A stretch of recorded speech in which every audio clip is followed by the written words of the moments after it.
akiwacha niseme hii kitu nitoke. Nimekuwa nikiona conversation za watu wakisema vile walikuwa naogopa like house girls wao kama watarudi ama watarudi, but me I was just at peace. Nilikuwa najua it's given, wangu kuna pale anaenda, I mean nalipa huyu msee ka anafanya kwa kampuni, ni kama tunafanya kwa kampuni ya accounting kama HR, ni kama anafanya job ya I mean, so anakosa kurudi aenda wapi?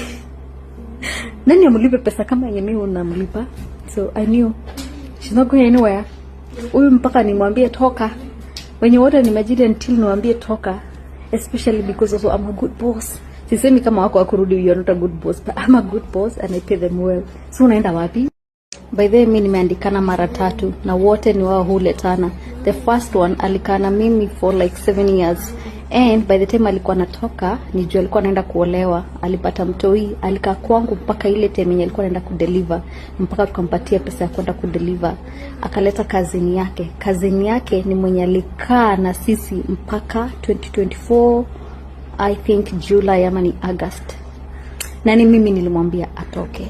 So hakuna mtu mwenye shawa initoka, na huyu mwenye tuko naye saa hii alikuwa day bag wetu. Aliletwa na ule mwenye alikuwa hapa wa pili. Cause huyu mwenye nilimwambia atoke ni yeye, alikuwa at some point nilimpromote, sikuwa atakafanya kazi za nyumba. So yeye kazi yake at some point ilikuwa ni kufanya homework, watch TV, kuchill na watu wao, kuwapatia companionship. So nikamwambia lete day bag mwenye atakuwa anafanya kazi za nyumba. So si akaleta huyu day bag. Venye alitoka huyu day bag sasa akasema hataki mtu mwingine na atakuwa na board. So that's the one I have. Na amekuwa na siku kutoka TZ. She's amazing.